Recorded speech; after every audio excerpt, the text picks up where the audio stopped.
that immediately after? So the after Q&A, yes, will be open in Excel. We'll take Oh, okay, so that's finished. Yeah, I thought it was done. Yeah, so this is great. And then after that, the call will be at 11:40. So we'll get a little bit of time, but what we'll do is once we film things, we'll bring you to the location where the call starts. Yeah, so it's basically one of your just get the decisions and stuff. Cool. Thanks, Ryan.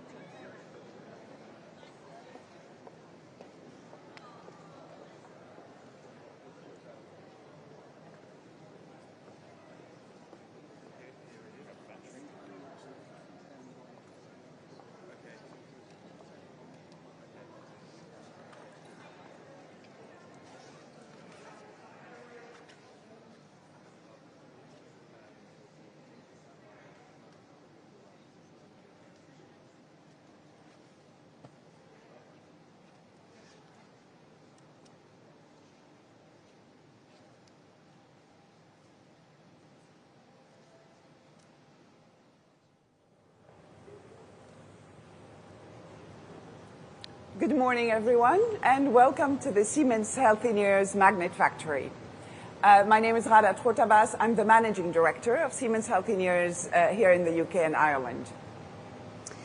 We are a global leader in medical technology with over 70,000 dedicated employees around the world, united by one common goal: to improve healthcare and make a difference to the lives of people everywhere.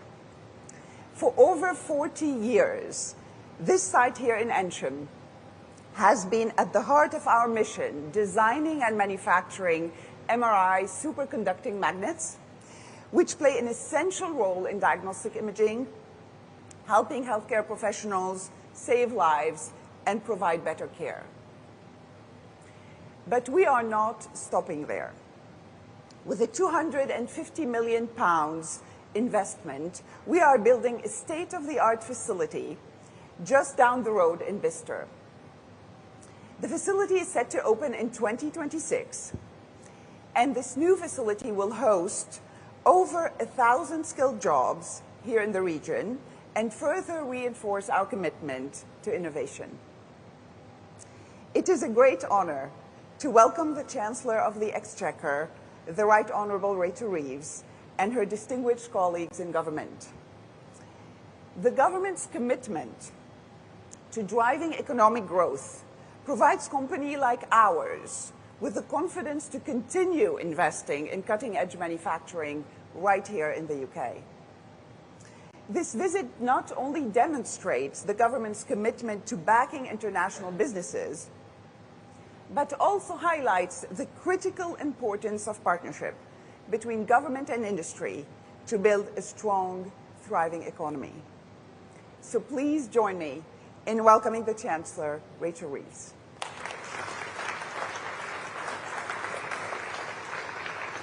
Welcome. Thank you very much, everybody. Thank you, Rada. It's fantastic to be here at the Siemens Healthineers at this amazing facility.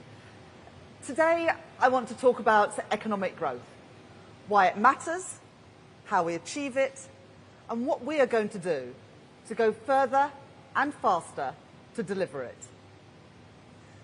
Before we came into office, the Prime Minister and I have said loud and clear, economic growth is the #1 mission of this government. Without growth, we cannot cut hospital waiting lists or put more police on the streets. Without growth, we cannot meet our climate goals or give the next generation the opportunities that they need to thrive. But most of all, without economic growth, we cannot improve the living standards of ordinary working people. Because growth isn't simply about lines on a graph.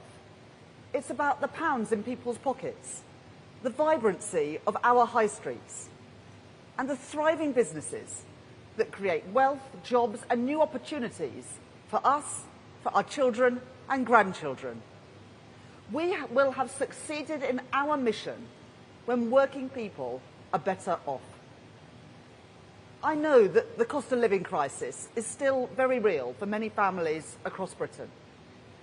The sky-high inflation and interest rates of the past few years have left a deep mark, with too many people still making sacrifices to pay the bills and to pay their mortgages.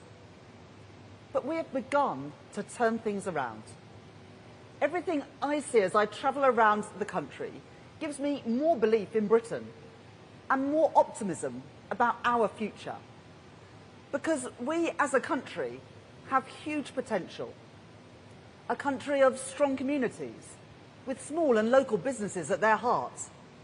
We are at the forefront of some of the most exciting developments in the world, like artificial intelligence and life sciences, with great companies like DeepMind, AstraZeneca, Rolls-Royce, and of course Siemens, delivering jobs and investment across Britain. We have fundamental strengths in our history, in our language, and in our legal system to compete in a global economy. But for too long, that potential has been held back. For too long, we have accepted low expectations and accepted decline. We no longer have to do that. We can do so much better. Low growth is not our destiny. But growth will not come without a fight, without a government willing to take the right decisions now to change our country's future for the better. That's what our plan for change is all about. That is what drives me as Chancellor. In my May's lecture in March last year, I set out my approach to achieving economic growth and identified the fundamental barriers to realising our full potential. The productive capacity of the UK economy has become far too weak. Productivity, the driver of living standards, has grown more slowly here than in countries like Germany or the US. The supply side of our economy has suffered due to chronic underinvestment and stifling and unpredictable regulation, not helped by the shocks that we have faced in recent years. For too long, politicians have lacked the courage or the strength to confront these challenges. When presented with a choice, they have not prioritised growth. Instead, they have accepted the status quo. And they have been the barrier, not the enablers of change. At the election, people voted for a whole new approach. And that is what I am determined to deliver.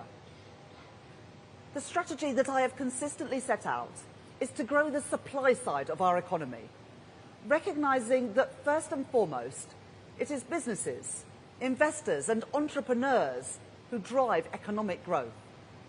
A government that systematically removes barriers that they face, one by one, and has their back is the solution to our challenges. This strategy has three elements. First, stability. Stability in our politics, our public finances, and our economy. The basic condition for secure economic growth. Second, reform. Reform which makes it easier for businesses to trade, to raise finance, and to build. And third, investment, the lifeblood of economic growth. Let me explain each of those in turn. Stability. The first line of our manifesto was a promise to bring stability back to our public finances. It is the rock upon which everything else is built. And it is an essential foundation in our plan for change. Because economic stability is the precondition for economic growth.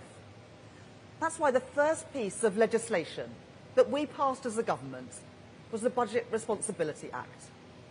So that never again can we see our independent forecasters sidelined. And never again will we see a repeat of the Liz Truss mini-budget, which sent borrowing costs and mortgage rates spiralling for families and for businesses.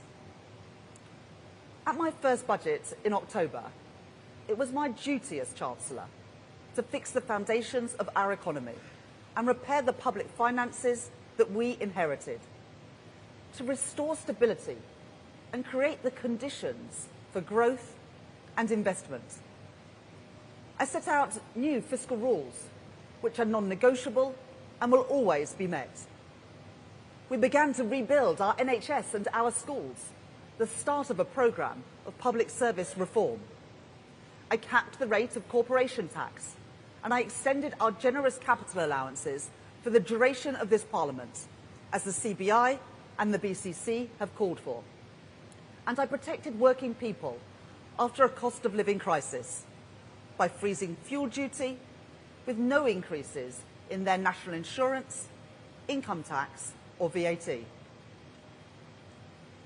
But taking the right decisions and the responsible decisions does not always mean taking the easy decisions. The increase in employers' national insurance contributions has consequences on business and beyond. I said that up front in my budget speech. I accept that there are costs to responsibility.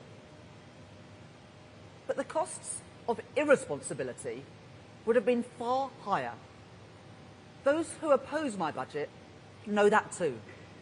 That is why, since October, I've seen no alternative put forward by the opposition parties. No alternative to deal with the challenges that we face. No alternative to restoring economic stability. And therefore, no plan for driving economic growth. Alongside stability, we need to drive forward the reform which makes investment more likely by removing the constraints on the supply side of our economy, making it easier for businesses to trade, to raise finance and to build. Let me first address our approach to trade. We stand at a moment of global change. In that context, we should be guided by one clear principle above all: to act in the national interest, for our economy, for our businesses, and for the British people. That means building on our special relationship with the United States under President Trump. The Prime Minister discussed the vital importance of growth with the President last weekend, and I look forward to working with the new Treasury Secretary, Scott Bessent, to deepen our economic relationship in the months and years ahead. Acting in our national interest also means resetting our relationship with the EU, our nearest and our largest trading partner, to drive growth and support business. We are pragmatic about the challenges that we have inherited from the last government's failed Brexit deal, but we are also ambitious in our goals. Unlike the Conservative Party, whose policy was not to engage with the European Union at all, we will prioritise proposals that are consistent with our manifesto commitments and which contribute to British growth and British prosperity, because that is what the national interest demands. Our approach to trade also means building stronger relationships with fast-growing economies all around the world. That is why I led a delegation to China for the first economic and financial dialogue since 2019, alongside world-leading financial services businesses, including HSBC, Standard Chartered and Schroders, unlocking £600 million of tangible benefits for the UK economy. And I am pleased to confirm that the Business and Trade Secretary will shortly visit India to restart talks on the free trade agreement and bilateral investment treaty that the last government failed to deliver. Our businesses can only realise these opportunities if they can recruit the skilled staff that they need. So we are reforming our employment system to create a national jobs and careers service. We have created Skills England to meet the skills of the next decade in sectors like construction and engineering. And we will deliver fundamental reform of our welfare system. That includes looking at areas that have been ducked for too long, like the rising cost of health and disability benefits. And the Secretary of State for Work and Pensions will set out our plans to address this ahead of the spring statement. Next, the Immigration White Paper. That will bring forward concrete proposals to bring the overall levels of net migration down.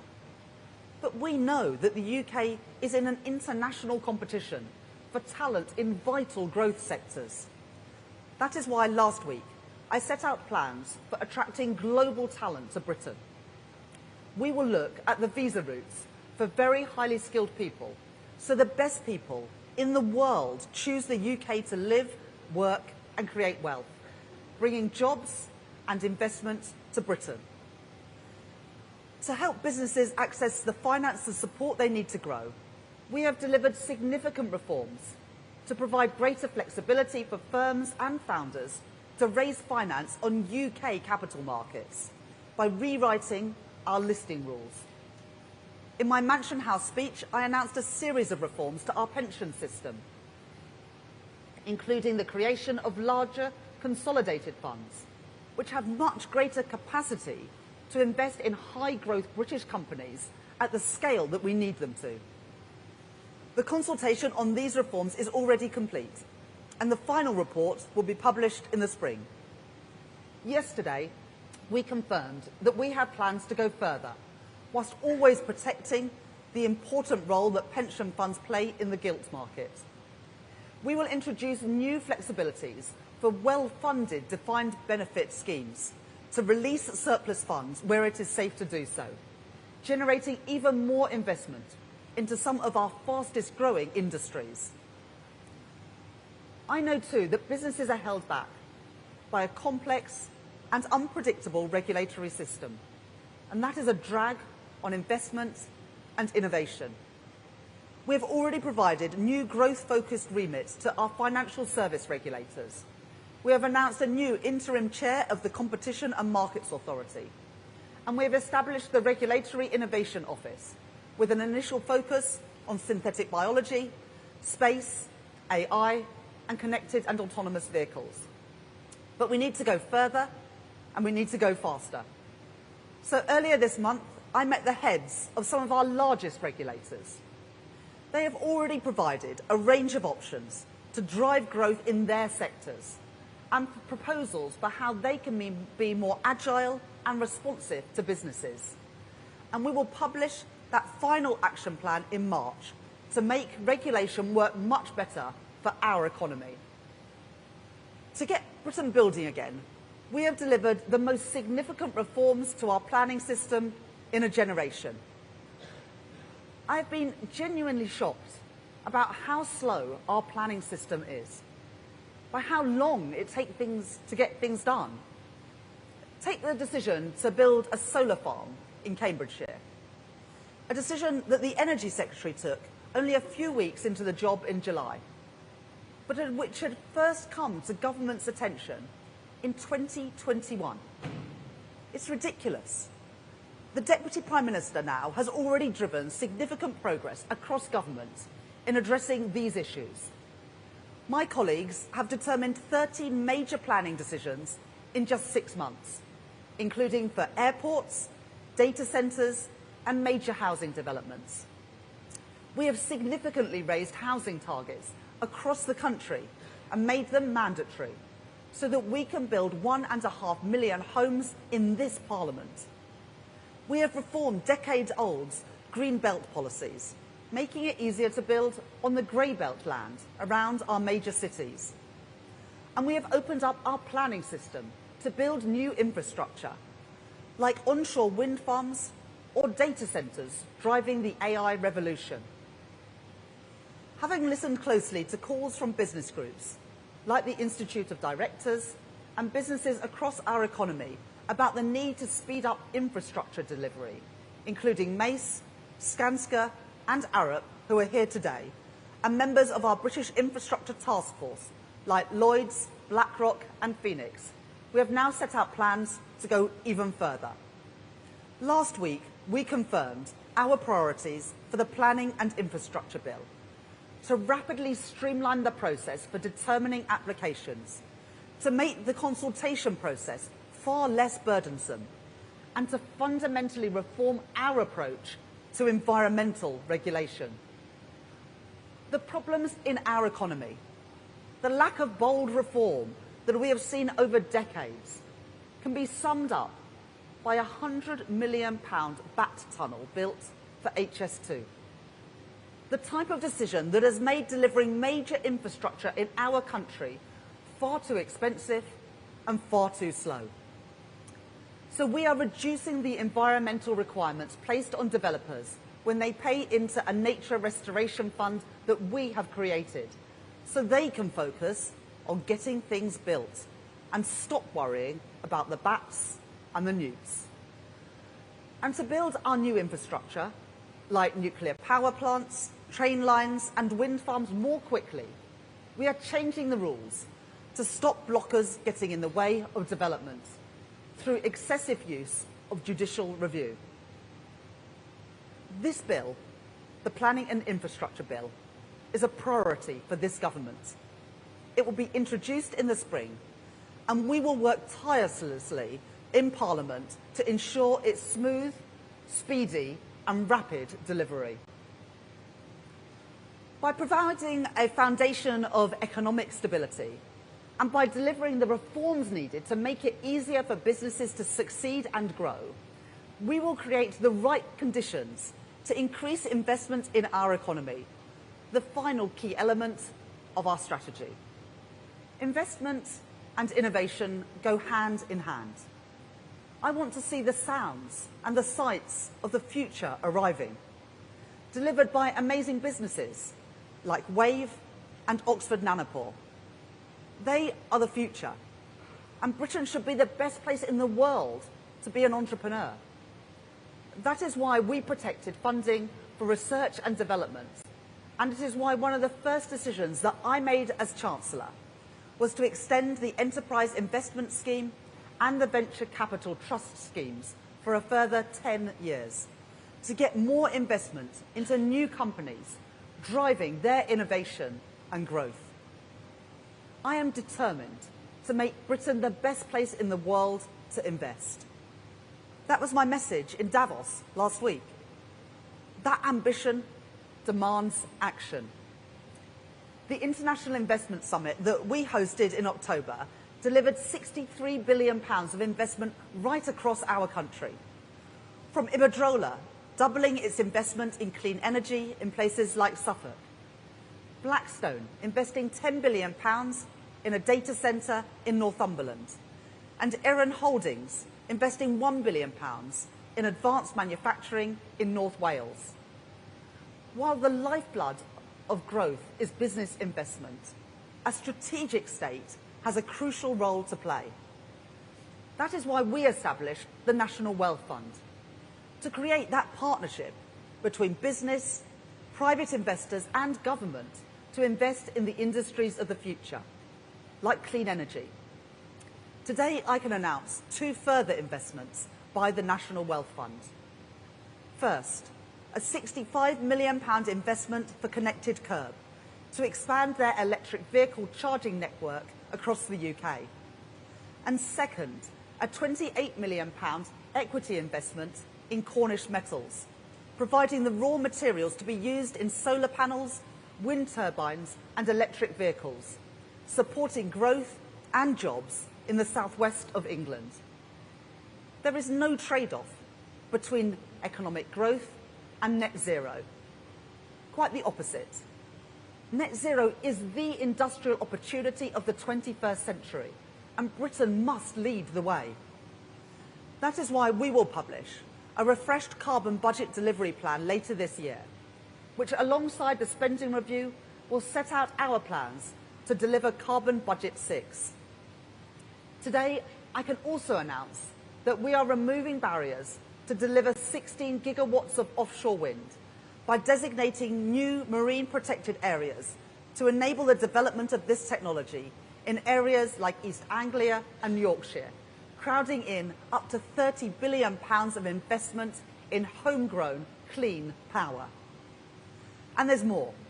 Our industrial and manufacturing base, represented brilliantly by Make UK, have been banging their heads against the wall for years at the lack of a proper industrial strategy from government.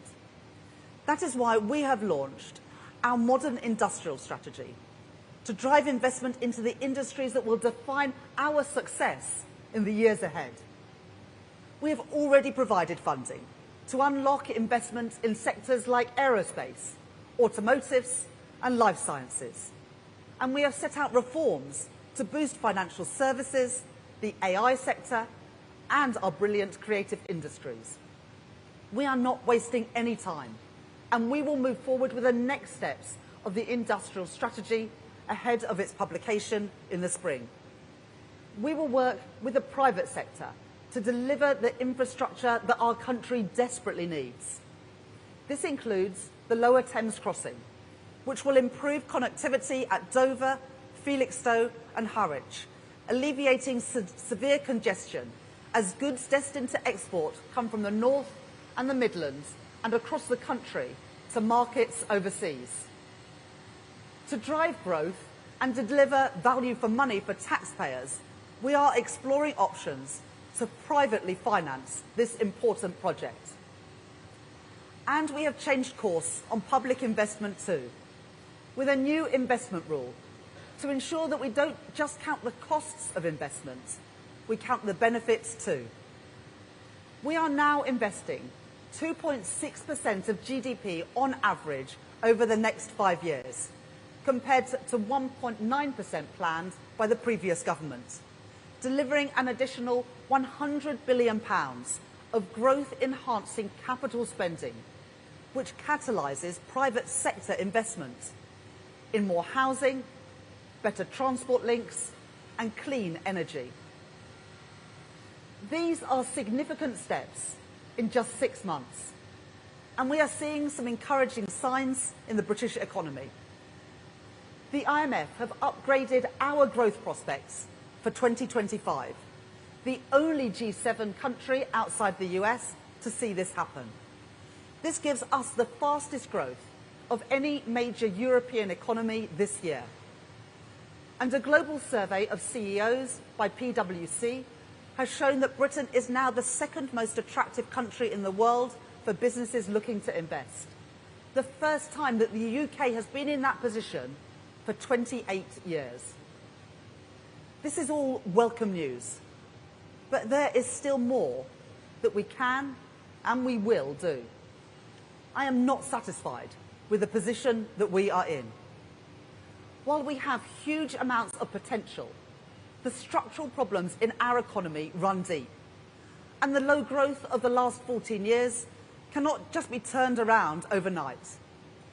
This has to be our focus for the duration of the Parliament, because the situation demands us to do more. And today I will go further and faster in kick-starting economic growth. Our mission to grow the economy is about raising living standards in every single part of the United Kingdom. Manchester is home to the UK's fastest growing tech sector. Leeds is one of the largest financial services centres outside of London. These great northern cities have so much potential and promise, which our brilliant Metro mayors, Andy Burnham and Tracy Brabin, are working hard to realise, just like our other Metro mayors are doing to deliver new opportunities in their areas. And there is so much more that government can do to support our city regions. To achieve this requires greater focus on two key areas: infrastructure and investment. If we can improve connectivity between towns and cities across the north of England, we can unlock their true growth potential by making it easier for people to live, travel and work across the area. At the budget, I set out funding for the Transpennine route upgrade, a multi-billion-pound programme of improvements that will connect towns and cities from Manchester to York via Staley Bridge, Leeds and Huddersfield. We are delivering railway schemes to improve journeys for people across the north, including upgrades at Bradford Forster Square and by electrifying the Wigan to Bolton line. We are committed to supporting the delivery of a new mass transport system in West Yorkshire. And in spring, we will publish the spending review and a 10-year infrastructure strategy, which will set out further detail of our plans for infrastructure investment right across the UK. new transport infrastructure can also act as a catalyst for new housing. We have already seen the benefits that unlocking untapped land around stations can deliver in places like Stockport, where joint work, spearheaded by Andy Burnham and council leaders, has delivered new housing and wider commercial opportunities. We will introduce a new approach to planning decisions on land around stations, changing the default answer to yes. We are working with the devolved governments to ensure the benefits of growth can be felt across Scotland, Wales and Northern Ireland, including by partnering with them on the industrial strategy to support their considerable sectoral strengths. And in December, I met with Metro mayors from across England.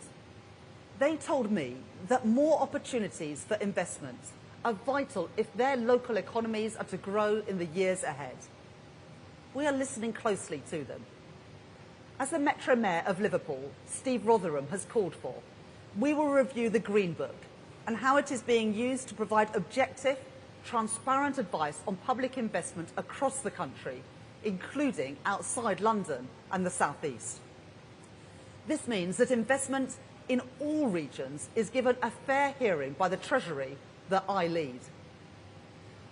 The Office for Investment is going to be working hand in hand with local areas to develop a commercially attractive pipeline of investment opportunities for a global audience, starting with the Liverpool City region and the North East Combined Authority, led by Kim McGuinness.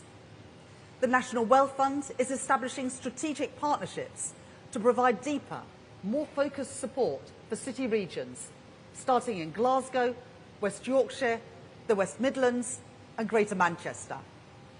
We are supporting key investment opportunities across the UK. The government is also backing Andy Burnham's plans for the redevelopment of Old Trafford, which promises to create new housing and commercial development around a new stadium to drive regeneration and growth in the area.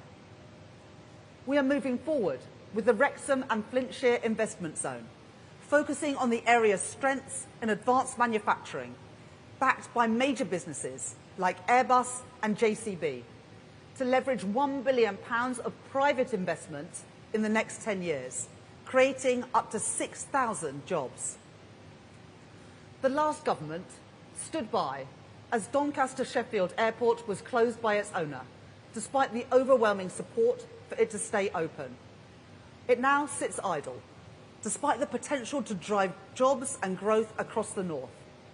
So I can announce today that we will work with Doncaster Council and the Mayor of South Yorkshire, Oliver Coppard, to support their efforts to recreate South Yorkshire Airport City as a thriving regional airport.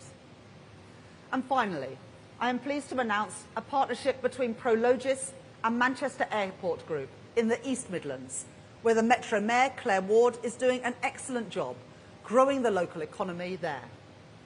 Prologis and MAG will work together to build a new advanced manufacturing and logistics park at East Midlands Airport, unlocking up to £1 billion of investment and 2,000 jobs at the site. A major investment from a global business into our country, representing a huge vote of confidence in the East Midlands and in the UK. This is just the start of our work to get more investment into every nation and region of Britain. Next, I want to set out further detail for plans for the area we are in today. Oxford and Cambridge offer huge potential for our nation's growth prospects. Only 66 miles apart, these cities are home to two of the best universities in the world, and the area is a hub for globally renowned science and technology firms. This area has the potential to be Europe's Silicon Valley. To make that a reality, we need a systematic approach to attract businesses to come here and to grow here. At the moment, it takes 2.5 hours to travel between Oxford and Cambridge by train. There is no way to commute directly by rail from places like Bedford and Milton Keynes to Cambridge. And there is a lack of affordable housing right across the region. In other words, The demand is there, but there are far too many supply-side constraints on economic growth here. We are going to fix that. The Oxcam ARC was initially launched in 2003, over 20 years ago. But the project was then dropped by the previous government in 2021. We are not prepared to miss out on the opportunities any longer. So working with the Deputy Prime Minister, who is already driving forward vital work in the region, we are going further and faster to unlock the potential of the Oxford-Cambridge Growth Corridor. First, we are funding the transport links needed to make the Oxford-Cambridge Growth Corridor a success, including East-West Rail, with new services between Oxford and Milton Keynes starting this year, and road upgrades to reduce journey times between Milton Keynes and Cambridge. East-West Rail will also support vibrant new and expanded communities along the route. We have already received proposals for new towns along the new railway, with 18 submissions for sizable new developments.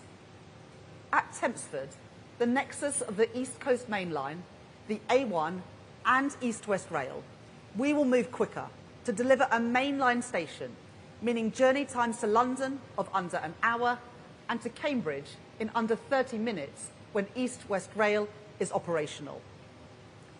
Second, we are ensuring that the area has the right infrastructure and public services in place to support the growth corridor as it expands.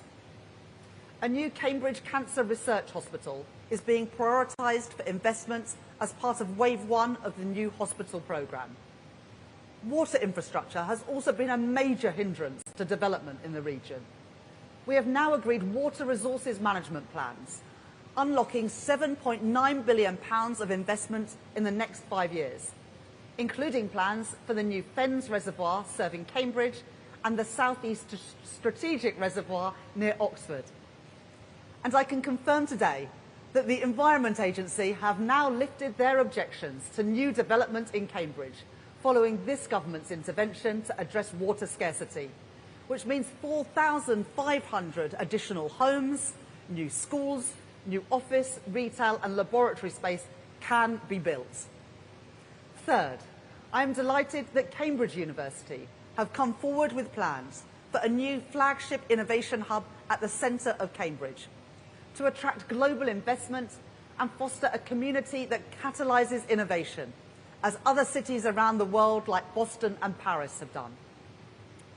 Just yesterday, Moderna completed the build for their new vaccine production and R&D site in Harwell, right here in Oxfordshire, alongside a commitment to invest a further £1 billion in the UK. And we are creating a new AI growth zone in Culham to speed up planning approvals for the rapid build-out of data centres. And finally, to take this project forward at real pace and catalyse private sector investment into the region, I am pleased to announce that the Deputy Prime Minister and I have asked Lord Patrick Vallance to be the champion for the Oxford-Cambridge Growth Corridor. Lord Vallance has extensive experience across the sciences, academia and governments.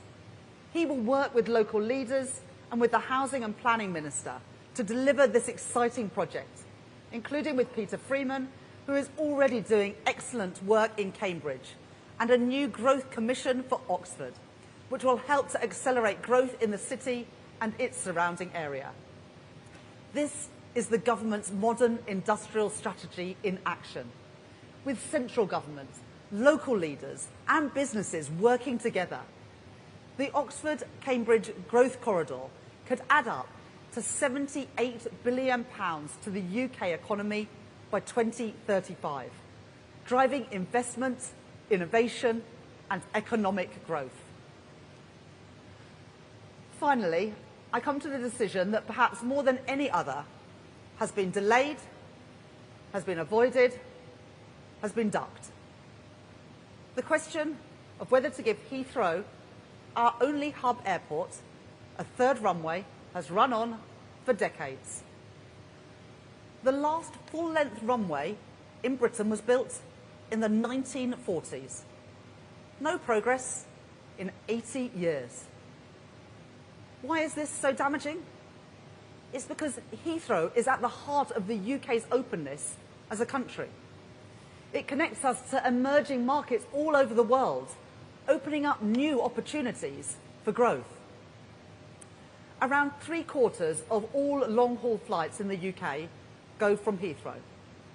Over 60% of UK air freight comes through Heathrow.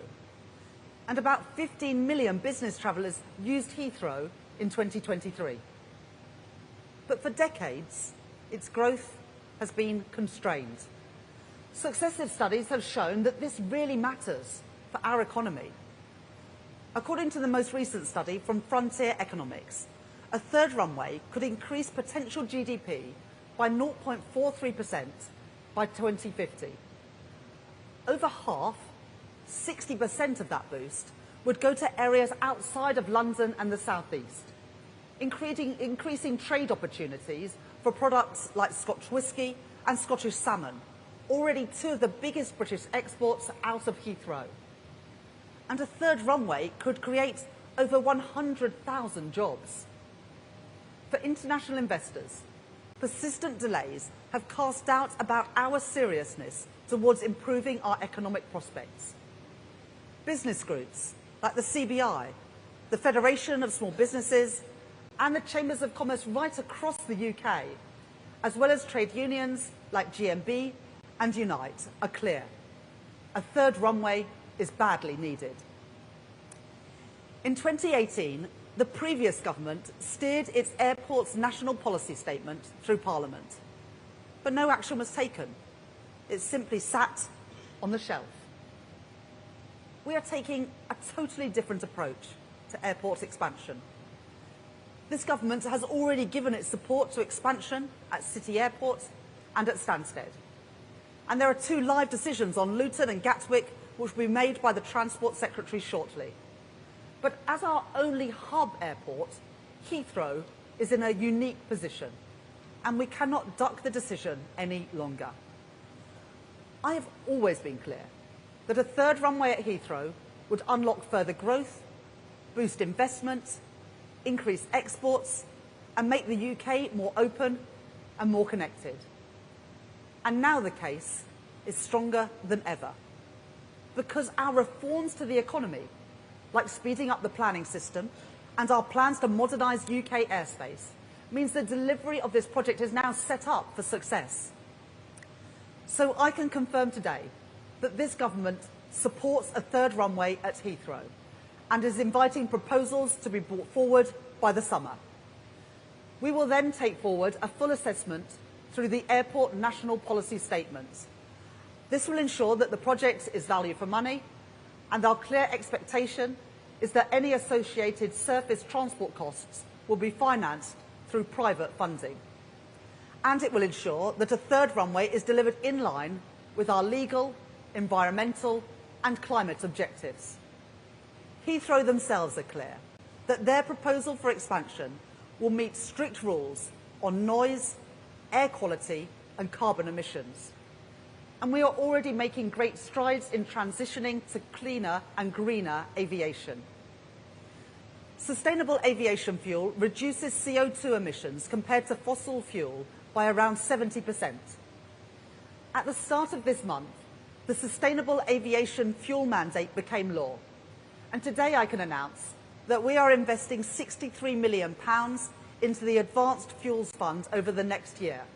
And we have today set out the details of how we will deliver a revenue certainty mechanism to encourage investment into this growing industry. These measures will encourage more investors to back production in the UK, bringing good, high-skilled jobs to areas like Teesside, demonstrating that investment in the right technology can help us deliver both our growth and our clean energy mission. Now is the time to grasp the huge opportunity in front of us. By backing a third runway at Heathrow, we can make Britain the world's best connected place to do business. That is what it takes to make decisions in the national interest. And that is what I mean by going further and faster to kickstart economic growth. The work of change has begun. We have already made great progress, but I am not satisfied, and I know that there is more to be done. We must go further and faster if we are to build a brighter future.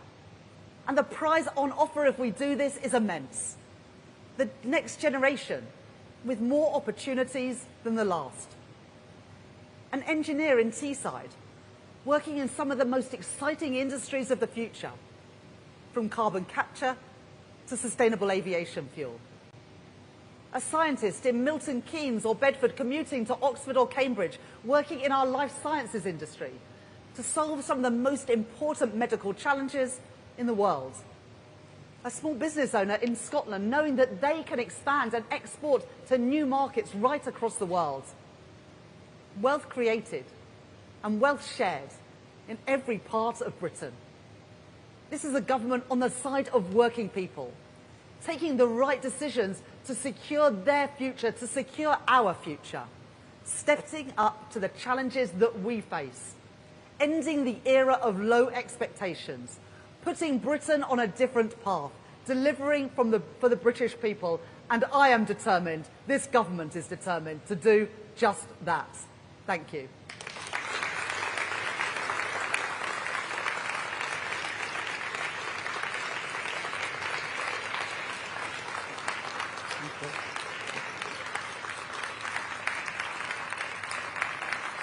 Thank you.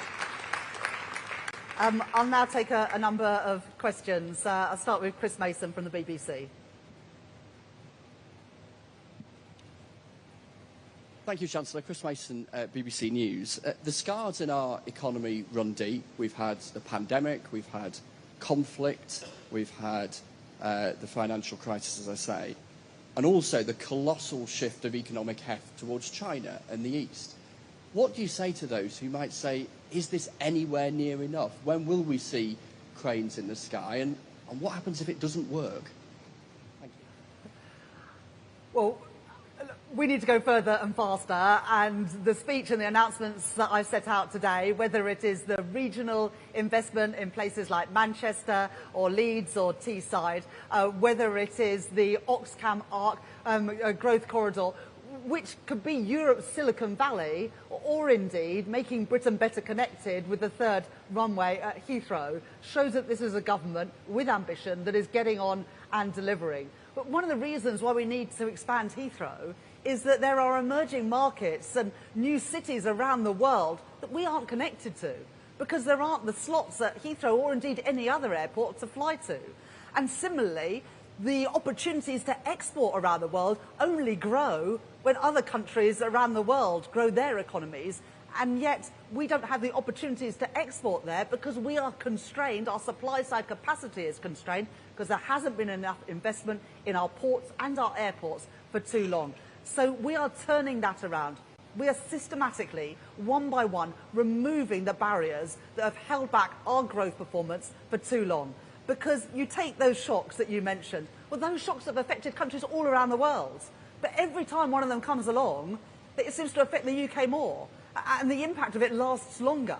So we've got to build a more secure and a resilient economy, and these investments, and cracking on with them. That's why it's different this time, because we're reforming the planning system. The Planning and Infrastructure Bill will be a priority for this government because it means that projects like the expansion of Heathrow, like East West Rail, like the new towns that we want to build, can happen at pace rather than taking decades, which I'm afraid has been our experience as a country for far too long. Next question from Ed Conway at Sky. Thank you, Chancellor. Lots of exciting plans today. By definition, though, some of them will take quite a long time to actually come to fruition, whether it's reservoirs or runways. So I just wonder, can you give us a sense of what are we looking to judge success here? What kind of metrics can we work out whether we're succeeding? Is it GDP? Is it GDP per capita? You had this plan to have the fastest growing economy in the G7. Does that still exist, or is it just living standards, which are important but not the same? Well, I agree with you, Ed, that these are exciting plans, and these are plans that are going to take our country forward.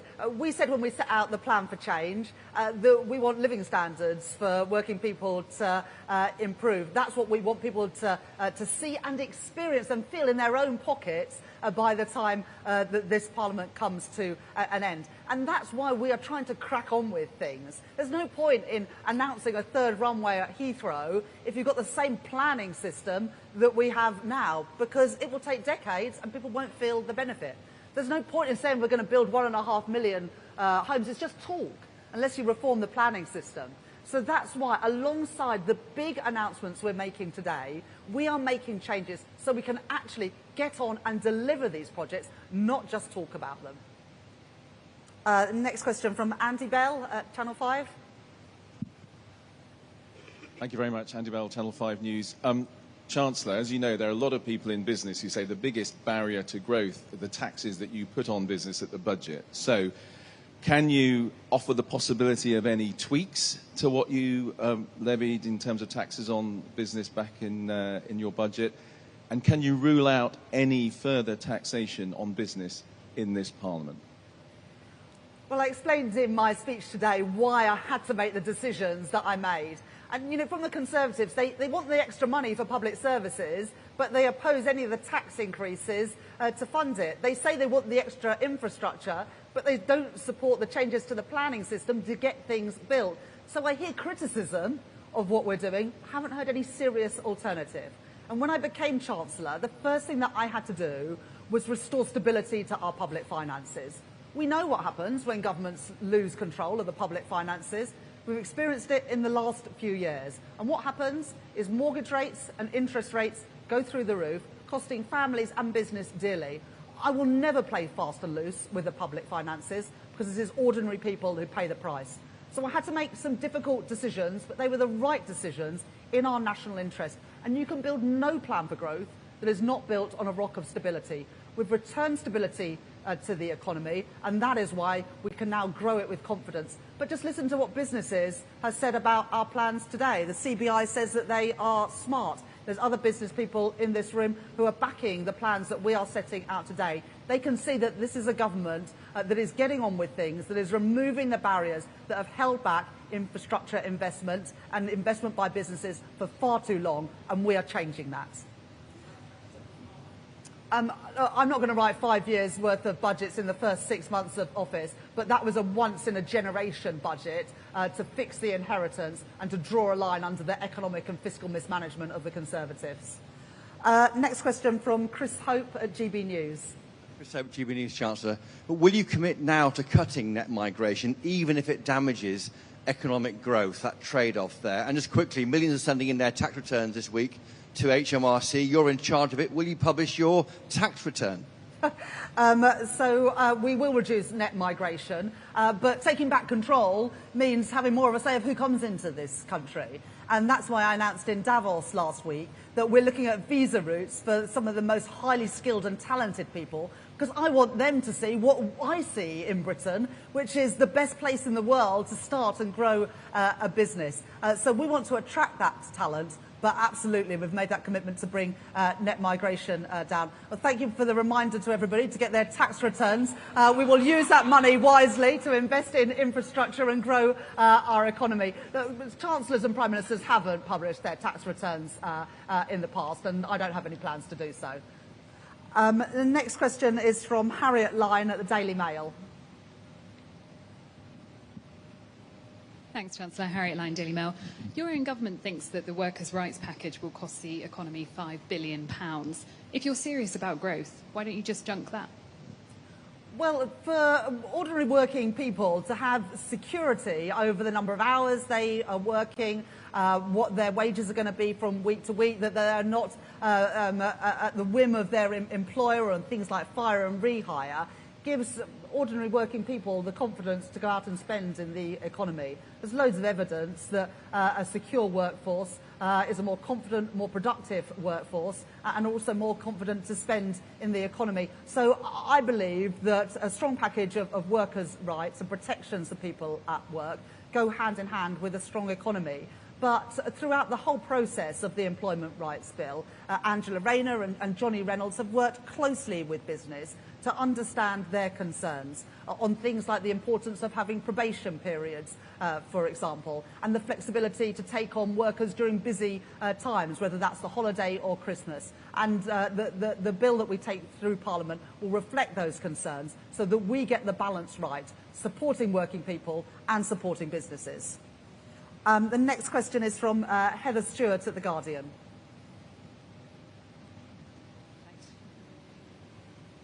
Hi, Chancellor. Heather Stewart from The Guardian. You've struck a very optimistic tone today. You've talked about the UK's upbeat economic prospects. Feels quite different to the tone you struck in your early months in power when you were really quite gloomy about the legacy that you'd been left and the state of the economy. Prime Minister even called a press conference to tell us that we were in an economic and a social black hole. We got almost zero growth in the second half of 2024. I wonder if you regret that gloomy tone, and do you think that you and the Prime Minister talked down the economy in the back half of last year? Well, the truth is I did face a real challenge when I became Chancellor with a £22 billion black hole, not for some year in the future, but in the financial year we were in. And that required a number of difficult decisions on spending, on welfare and taxation. But I didn't shy away from those decisions, because if I had have tried to sweep them under the carpet, then we'd be here at this event today where businesses would know that the public finances didn't add up and know that I'd have to come back with more tax increases. And the questions would be, well, you know, you've still got this black hole in the public finances, so how are you going to fill them? We have now drawn a line under that economic mismanagement. The decisions weren't easy. I recognise that they have consequences, but the consequences of doing nothing and allowing our public finances to go unchecked would have been even greater. Returning stability to the economy, which has allowed the Bank of England to cut interest rates twice since this government came to office. Inflation now much closer anchored to 2%, now standing at 2.5%. Wages rising at twice the rate of inflation shows that some of that stability that we were lacking for so many years under the Conservatives has returned to the economy. But I am upbeat and optimistic about our country's prospects. Who wouldn't be being here at Siemens today? Who wouldn't be seeing what Rolls-Royce are doing in Derby, seeing what Hitachi are doing in Newton Aycliffe, seeing what Oxford Nanopore do just down the road? We have amazing companies in this country doing fantastic things, but the truth is we don't see that in the productivity and the GDP numbers. So we've got to turbocharge our economy. We've got to go further and faster in delivering the stability, the reform and the investment that is required to turn around our economic performance. I'll take the next question from Daniel Martin from The Telegraph. Hello, Chancellor. If the economy continues to underperform and you don't meet your fiscal rules, can you rule out taking tax and spending measures on March the 26th? You need to have a bit of Ed Conway's optimism about our exciting plans. Look, the OBR will be doing a report on March the 26th, an updated economic and fiscal report. It's still 2 months until that happens. Of course, they take into account a whole range of factors, and I look forward to seeing their forecast. I've been really clear about the fiscal rules. They are non-negotiable. They are what give stability to our economy. But we're still 2 months off, and a lot of things happen in that time. So I'm not going to give a running commentary on the March the 26th forecast, Daniel. The next question from Phil Aldrich at Bloomberg.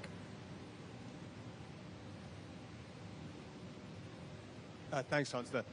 You've set out a remarkable array of supply-side reforms, which are going to potentially have quite big effects over the long term. But in the short term, we've got the NICS rise coming up in April, which is an immediate drag on growth, potentially, from the point of view of businesses. Are you doing anything in the short term to address these growth-depressing facets?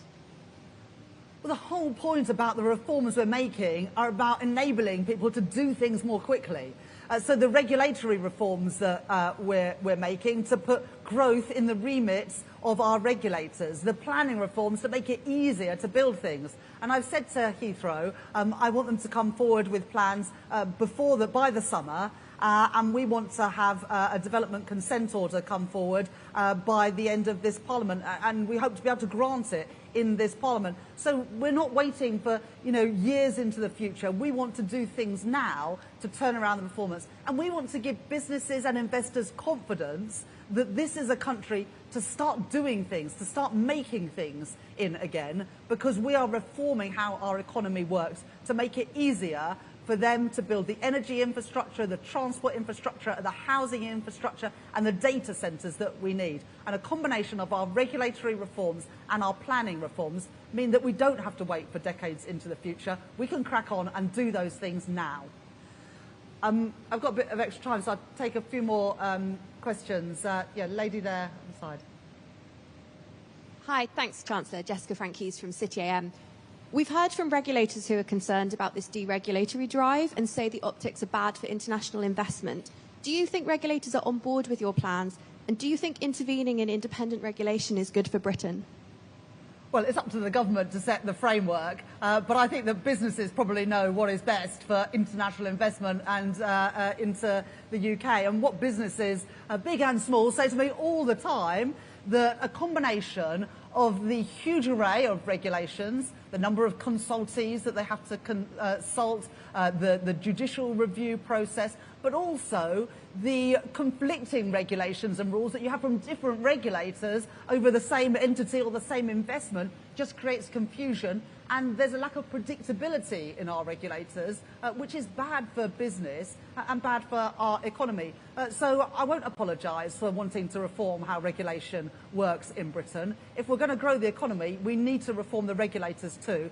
They need to be part of this growth mission. I've been really pleased by many of the replies that we've had from the regulators, and I look forward to working with them to ensure that, yes, we have independent regulation, but that those independent regulators also focus on growth, because it's the #1 mission of this government, and we've got a mandate to deliver it.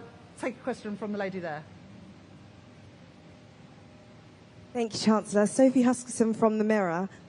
The inquiry into the Grenfell Tower fire found deregulation contributed to the 2017 tragedy. Are you worried that safety could be put at risk if you rip up planning rules and reduce regulation? Thank you. Well, the Prime Minister and the Deputy Prime Minister have both been to Grenfell and have made commitments to the families there to learn the lessons from what happened. So, of course, we've got to get the balance right on regulation, but we've made commitments to the families that have suffered because of what happened at Grenfell, and we will not renege on those commitments. I'll just take one last question from the lady behind you. Hi, Natasha Clark from LBC. Thanks so much, Chancellor. Just in the last week, we've had quite a lot of businesses warn about job losses. 10,000 retail jobs at threat, Sainsbury's cutting 3,000 jobs.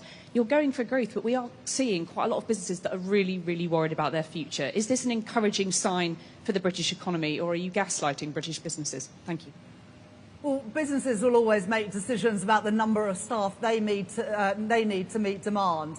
But look at the things that we've set out today. A third runway at Heathrow could create 100,000 jobs. The Prologis investment at East Midlands Airport could create 2,000 jobs. The investment in the Wrexham and Flintshire investment zone could create 6,000 jobs. So these are investments that are good for jobs, are good for wealth creation, investment in the UK, and good ultimately for living standards, because in the end, the reason why we are doing all of these things is to make working people better off and to put more money in their pockets. Thank you very much.